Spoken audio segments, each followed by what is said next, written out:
Hello, we're excited to show you our native speech capabilities. रात के ठीक 12 बजे आरव और कबीर अपनी बाइक से जंगल के रास्ते निकल रहे थे। रास्ता सुनसान था, चारों तरफ घना अंधेरा और हवा में एक अजीब सी गंध तैर रही थी।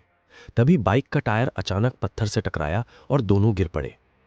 कुछ दूर उन्हें एक पुरानी टूटी हुई कोठी दिखाई दी, जिसके अंदर हल्की हल्की लाल रोशनी चमक रही थी, जैसे कोई जलता हुआ दिया हवा में कांप रहा हो।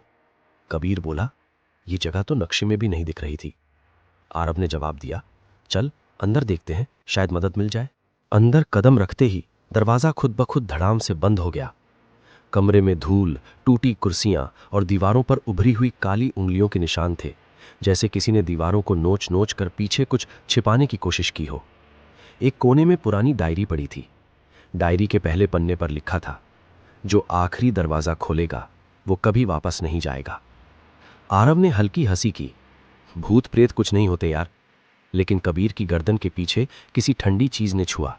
वो पलटा, कोई नहीं था। कोठी के तहखाने में एक दरवाजा था, लोहे का, काला, और उस पर उभरी हुई अजीब आकृतियां।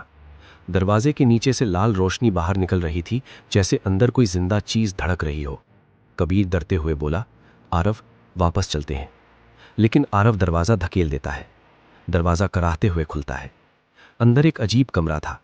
बीच में एक पुरानी कुर्सी, जिस पर किसी के बैठने का निशान ऐसा था जैसे कोई अभी अभी वहां से उठा हो। तभी पीछे से आवाज आई, इतनी देर लगा दी, मैं इंतजार कर रही थी। दोनों मुड़े और एक सफेद सा साया छत से उल्टा लटकता हुआ धीरे धीरे नीचे उतरने लगा। साया अब उनके सामने था। उसका चेहरा इंसानी था, लेकिन आंखें बिल्कुल काली, बिना पुतलियों के। उसकी उंगलियां लंबी लंबी, जैसे हड्डियां खिंचकर बाहर आ गई हों। साया बोला, जो इस दरवाजे को खोलता है वो मेरी जगह बन जाता है। अगले ही पल कमरे की दीवारें बंद होने लगीं। साया ने कबीर को पकड़ लिया और चीखें पूरे तहखाने में गूंजने लगीं।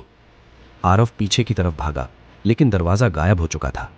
अब सिर्फ एक अंधेरा, अंतहीन कमरा और साये की आवाज, अब तू यहां से कभी नहीं जाएगा। सुबह जब लोकल पुलिस कोठी पहुंची, उन्हें दरवाजे के पास सिर्फ एक बाइक, एक टूटी डायरी और दीवार पर खून से लिखा एक वाक्य मिला, मैंने दरवाजा खोल दिया था। आरव और कबीर आज तक नहीं मिले।